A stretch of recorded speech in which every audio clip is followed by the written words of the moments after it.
Google Gaming is on its way, Fortnite is ready for Season 8, and Microsoft is ready to announce 2 new Xboxes. This is Little Update News.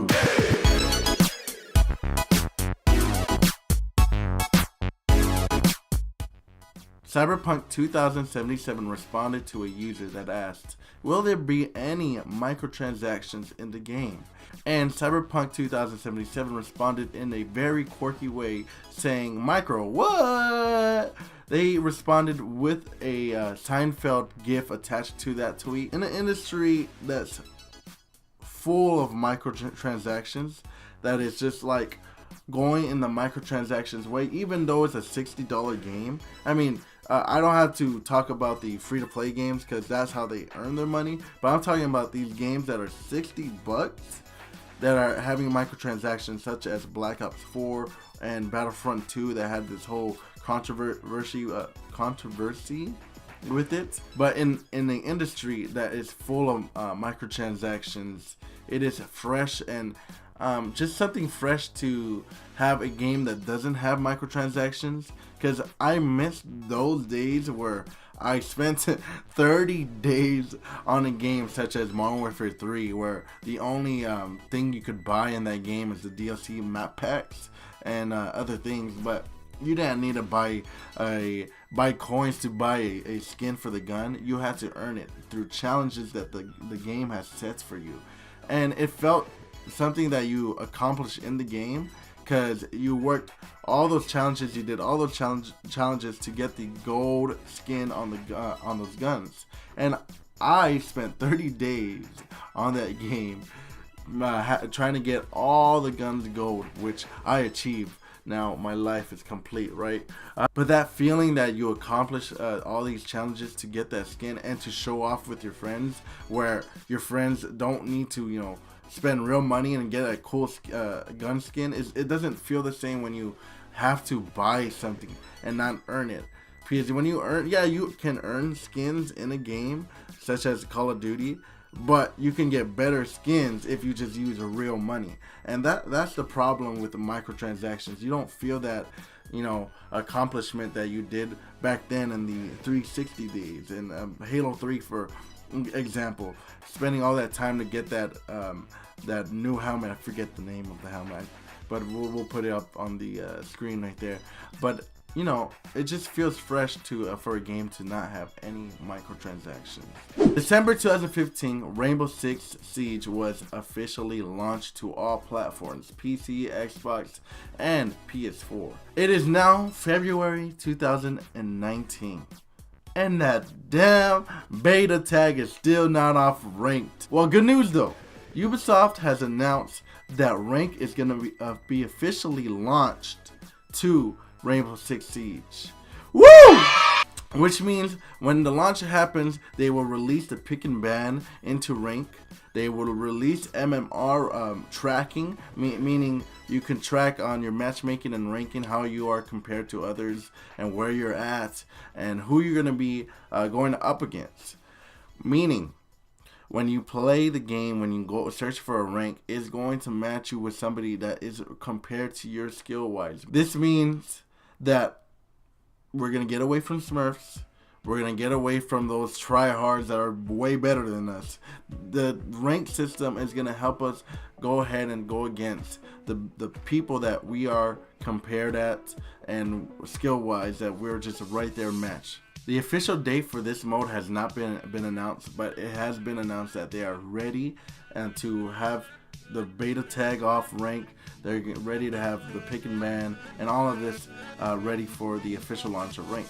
The trailer for Operation Burnt Horizon has now been released, and now we know more details about this new operation, the new map, the new operators, and the new guns, and the new buffs, and all of the nerf. Mozzie is a defender. He throws his pest around to hack drones and takes controls of them, using them such as Valkyrie cams or Maestros, cameras that you can put around your objective, around the map, and he can even hack Twitch's drone.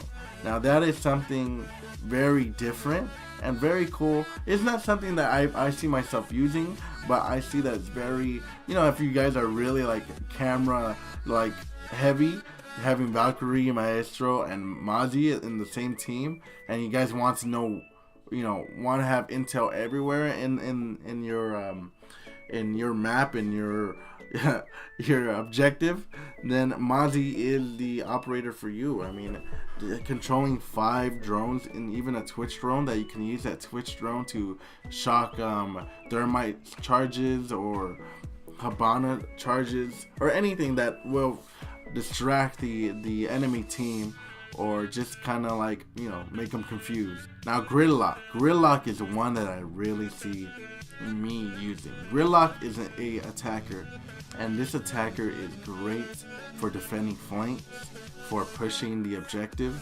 to just really messing with the enemy teams. What Gridlock can do is she has these traps called the traps, which she throws, and it spreads like wildfire. It covers a big part of the area. She throws these spike traps. They're like a octagon. Hopefully I'm correct there. And she throws them everywhere. And to cover your flanks, like let's say you're pushing the objective and you want to cover your back, Gridlock is the operator for you. The enemy can shoot the traps. They can hit it, but all that is gonna make noise, and you're gonna hear that somebody's coming behind you. So Gridlock, I really like her ability, and it's just, she's running with these ideas, is mixing and matching, and I love it. I love this beginning of year 4 and Operation Horizon. Me being a Xbox player, I don't have the test servers on the Xbox. Only the PC people do, and they have been playing it. They have been playing the new map and the new operator. So I can't wait to have my hands on the new map and the new operators, because having a new map, you have to make new strategies and all that, and that's fun, and it keeps the game fresh. So I'm excited as I scratch my armpit. PUBG Patch 26 is now available for PC test servers, and not for the official PC or the Xbox. But with this patch, it comes 2 new vehicles, the Zima and the Snowbike, which is cool and all, but nothing that I'm looking forward for, because I really don't use the vehicles that much, especially in Vikendi. But I'm more excited for the flare gun coming back to the public servers, meaning that it was always in the custom match, and it changed the game. Hearing somebody pop off that flare gun, seeing the care package come down with all these umbrellas, what am I talking about? All these parachutes coming down. It wanted you to, go and attack those guys that did the flare gun. It really changed the game and made it a bit, quicker if you wanted to go and try to attack somebody that had that care package. So I'm excited for that flare gun. The 2 new vehicles is pretty cool. Snowbike, the Zima, having new vehicles, new content, that's cool. But flare gun is what I'm at for. So I'm excited for that patch to come to Xbox. Maybe we don't know officially, they haven't announced anything, but it usually comes in 2 weeks after the PC update comes out. So I'm excited for that. PUBG Mobile has a new event that came out they collaborated with Resident Evil 2 while that remastered version of that game came out. They went ahead and collaborated with PUBG Mobile only. Now they have an event out on the mobile of PUBG, and it is a battle royale with zombies in it. Sounds really cool. If you want to go ahead and know more about it, I'm going to put a link to that trailer in the description below. It is free, but you do need to be level 10 in order to play that game or that mode. So that's cool. PUBG and zombies. That has been a very big rumor that's gonna happen. I really hope it happens in the Xbox and PC versions and PS4 version, because I would love zombie event mode in PUBG Battle Royale. That would be amazing. So if this shows us anything, hopefully they can transfer this to, you know, the original PUBG, because even in the event PUBG made their own zombies and brought in Resident Evil zombies into it too, and they also have new content, new skins for that's, you know, Resident Evil related to PUBG.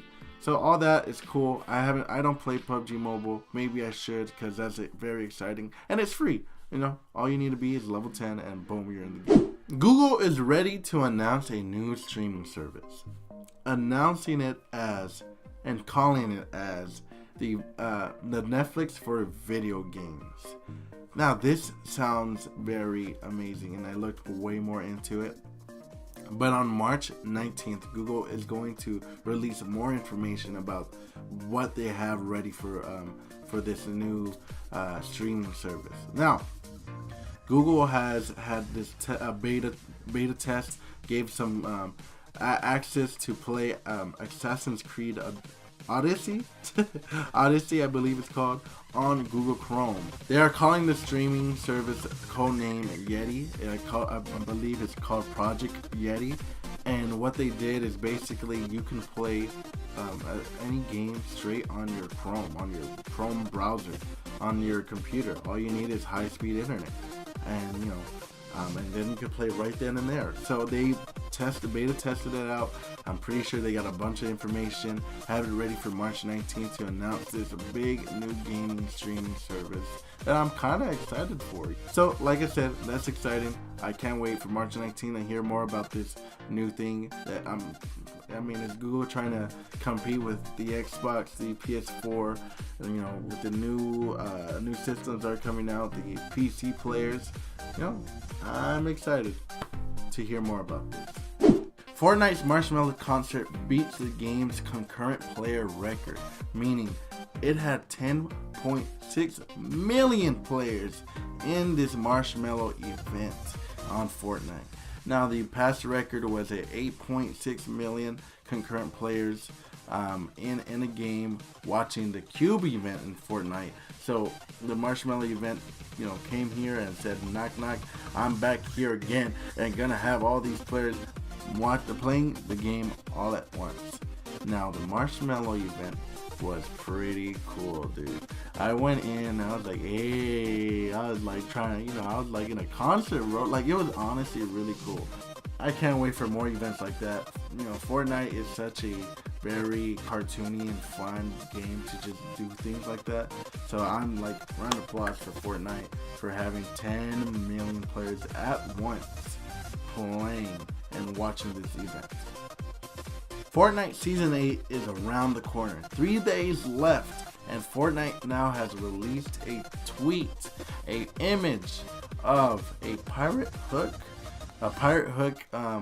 for Season 8. Now, this reminds me of, you know, I think it was Season 6, where they teased DJ Yonder and dye the Dire skin. So all this is just, you know, letting you know, hey, there's gonna be a pirate theme in this season. So we're gonna have probably a pirate skin coming out, and maybe, you know, those cracks are gonna crack open the map, have a, you know, big ocean with a boat in the middle of the map. You know, I'm just thinking, you know, why else have we having a pirate theme? So that's cool.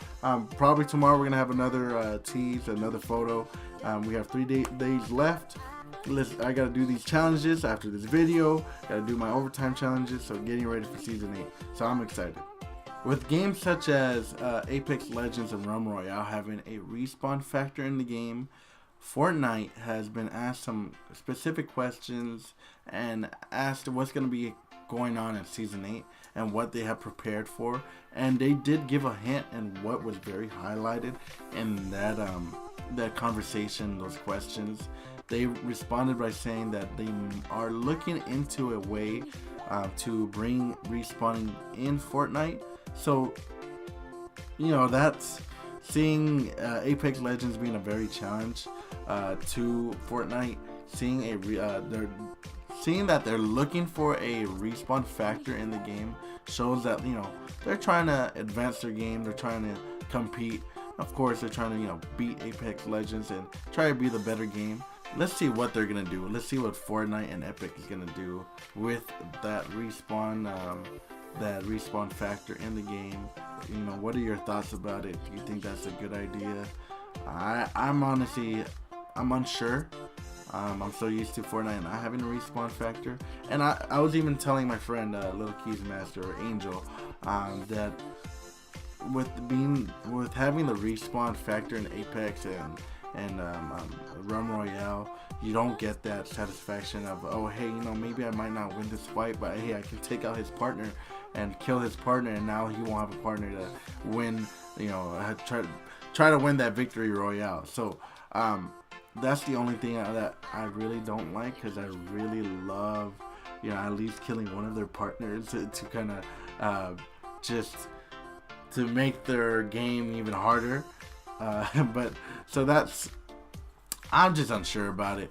But what do you guys think? Overwatch Twitter account has teased a new hero 30, the 30th hero, and it has released a blog post of a storyline about this new hero. It showed a video of a little, you know, computer typing, blah blah blah. But on this blog post, it kind of gives us our attention to two names. And I'm gonna try to pronounce these names as best I can. Baptiste, like Baptista or Baptisti, I don't know. And also Captain Curva. We'll see. I don't know. But my pronunciations are not the best. But I'm gonna go ahead and link that blog post on the description below. You can read it up, read that storyline that's going on. But yeah, Overwatch is teasing a new hero coming soon. They just released a new map for Paris. Beautiful map. I played on it. Pretty cool. So yeah, Overwatch, new heroes. Overwatch is gonna keep growing. So let's get it. Back at it again with data mining.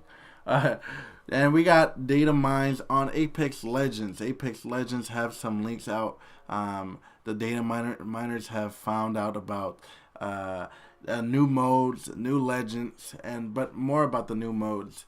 Some of the new modes have a wall running on it, you know, double jumping, some stuff like Titanfall, and even has some Titans in the name of the mode. So people are making rumors that some game modes are gonna have wall running, like I said, some double jumping, and even maybe Titans, or maybe there's a whole different mode about just Titans. You can read more about it on the links below in the description that Screen Rant has posted about, and they give more information about these data miners, what they have found in the game. So go ahead and look that up and read more about it. But yeah, data miners have also uncovered some of the game's code and is looking through all of the data and found out about all these new legends, 10 legends. And now this is not like official. Take this as a grain of salt. They read these names, they see these names right next to legends, so they're guessing these are the new 10 legends that are going to be coming out. But 2 legends that are like highlighted specifically because we know a little bit more about it. They have more information in the data, but the 2 new, I was gonna say the 2 operators, not Rainbow Six Siege, and the 2 new legends are named Octane and Watson. Now Octane has a stim pack. This word is highlighted kind of next to the name of Octane, and we're guessing it could be a healing ability, you know, such as, you know, when Black Ops 4, when you're hurt, you could just put that stim pack, boom, you're back to 100% health, right? And also Watson has a highlighted ability next to his name saying Tesla Trap, which kind of sounds like an electrical weapon, but I'm not too sure. I'm just reading about this on the blog here that I'm going to be posting in the description below. But other names that are in the data mine is Crypto. Now I'm gonna try to pronounce these names as best as I can. Husararia, Jericho, Nomad, Prophet, Rampart, Rosie, and Scunner.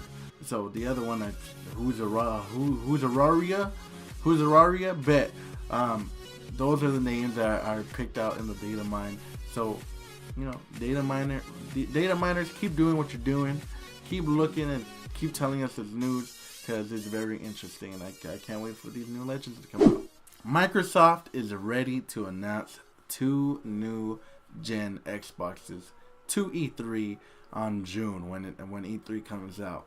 Now, these 2 new Xboxes, if I could translate them in a simpler way, are basically the original Xbox One and the Xbox One X. Meaning, they're going to announce these 2 new Xboxes to E3. The first Xbox is codenamed Xbox Lockhart and Xbox Anaconda. Now, again, like I said, the first Xbox is going to be a very affordable system that is reported and rumored that it's not going to have a disc drive, so it's going to be an Xbox for digital games, downloaded games, and it's not going to have the higher specs of the other Xbox, which is Xbox Anaconda. Xbox Anaconda is going to be the Xbox One X of the next gen. It's going to be a very high-tech Xbox. It's going to be a better Xbox than the other one. And it's going to have a disc drive. So they're going to, instead of releasing the higher and better Xbox than the affordable Xbox in different time periods, they're going to go ahead and announce it at the same time. So that's cool. I mean, if you want to pay more for a better the higher end Xbox, or do you just want the Xbox that, you know, it's affordable and you could just download the games, you could share those games, and you know, you're just being peaceful with that beautiful affordable Xbox. So that I'm excited for that. That's cool that they're releasing those 2 options right away, and not 2 years apart. So that's, or 3 or 4. When did the Xbox One X come out? Like 4 years after the original. So you know, that's really cool for them to do that. Nintendo president Reggie Fils-Aimé is now retiring from Nintendo on March, and what a successful career for this man, launching the Wii, launching the Nintendo 3DS, or no, I'm sorry, Nintendo DS, launching all of his stuff, and even the Switch. He was a great personality in the gaming industry for Nintendo, and he just had this very energetic, and he knew how to sell you on this new console, calling the Wii the biggest console, one of the biggest consoles for Nintendo, and you know, gaming overall. And now that he is retiring, we have a new president that's going to be stepping up. And wait a minute, this president is called Bowser?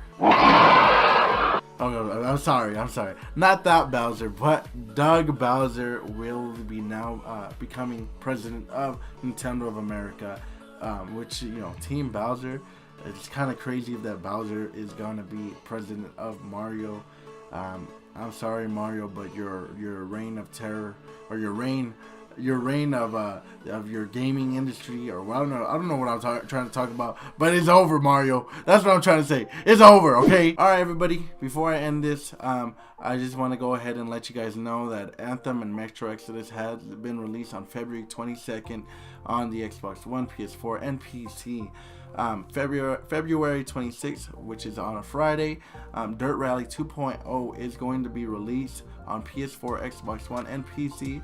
Lego Movie 2 is also releasing on the Switch, Xbox One, and the PS4. So those are the games that are being released 2 days ago and on February 26th. But guys, thank you for going ahead and joining me on this little update news. The second week, I'm trying really hard, guys. Oh, also, by the way, every Sunday this is going to be released, not Friday. Sunday works way better for me, gives me time to just edit, collect the news, do all the things I need to do. So again, leave a like, subscribe, click on the notification bell. I appreciate it, guys. Give me some advice, some feedback on what I'm doing here. And again, I appreciate you all. Have a good day, a good night. Y'all, see you later.